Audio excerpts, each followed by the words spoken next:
دروازے نہ بند کریں جن دروازوں کی برکت سے روزی آتی ہے۔ ایک حدیث میرا دل کرتا ہے آپ کو یاد ہو جائے، مستدرک للحاکم میں حدیث ہے۔ حضرت انس بن مالک رضی اللہ تعالیٰ عنہ فرماتے ہیں ایک بھائی حضور کی بارگاہ میں بیٹھا رہتا تھا، نکما نہیں تھا، شارحین حدیث کہتے ہیں کہ کسی مجبوری سے وہ کام نہیں کر پاتا تھا، یا کرتا تھا تو کام آگے نہیں چل پاتا تھا،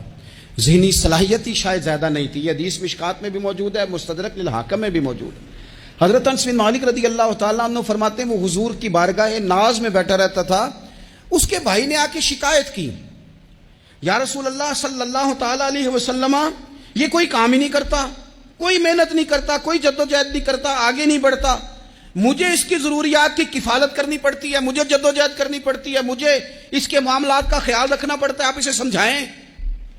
تو حضور نے بہت سارے لوگوں کو سمجھایا جو کام نہیں کرتے تھے۔ ہمیں سیاستہ میں وہ حدیث بھی ملتی ہے جس بندے کو نبی پاک صلی اللہ علیہ وسلم نے کہا تھا کہ تیرے پاس جو بھی گھر میں ہے لا، تو وہ پیالہ اور کمبل لائے تھے، حضور نے بیچ کے کہا تھا جا کلاڑا خرید کے لا اور لکڑیاں کاٹ کے تو بیچ کے اپنا اور اپنے گھر والوں کا پیٹ پال۔ یہ ساری باتیں اپنی جگہ پر یہاں نبی پاک نے ایک روحانی مسئلے کا حل بھی بتایا۔ اللہ کے محبوب علیہ السلام سے عرض کی حضور یہ یہیں بیٹھا رہتا ہے اور سارے ہی کام مجھے کرنے پڑتے ہیں۔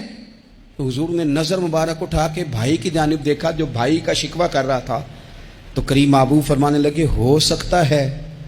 یہ جملے میرے محبوب کے ان کو کہیں لکھنا، ان کی مٹھاس دیکھو، ان کا حسن دیکھو، اور بھائیوں کی محبت کے بیج جو رسول پاک پیوند لگا رہے ہیں اور جوڑ رہے ہیں، اور جس انداز میں بھائی کو بھائی سے ملا رہے ہیں، اس لہجے کے حسن کی مٹھاس کو بھی ذرا چکھ کے دیکھو۔ حضور فرمانے لگے ہو سکتا ہے رب تمہیں جو رزق دے رہا ہے وہ اسی بھائی کی وجہ سے دے رہا ہے۔ بھائی پائیاں دے ویری ہوندے تے بھائی ہی پائیاں دیاں باواں، او بھائی ہو سکتا ہے اس کی وجہ سے تجھے مل رہا ہو، اس کی وجہ سے۔ وہ دروازے نہ بند کریں جن دروازوں کی برکت سے روزی آتی ہے۔ کبھی بھی وہ کام نہ کریں جن کاموں کی اگر آپ کو کل تک برکت تھی، کل تک کام ٹھیک چل رہا تھا، کل تک نظام بہتر تھا، اور آج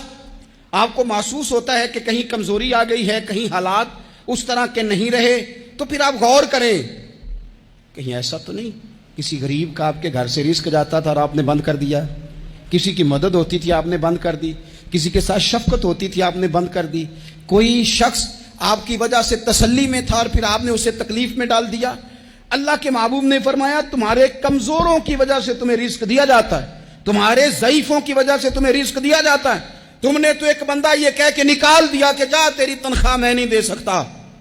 لیکن کیا پتا کہ اس کی تنخواہ کی وجہ سے ہی باقی سارا کچھ بھی آتا ہو، کیا پتا کہ اسی کے سبب سے اللہ انعام فرماتا ہو۔ لہٰذا ان روحانی مسائل کا بھی تھوڑا سا خیال کریں۔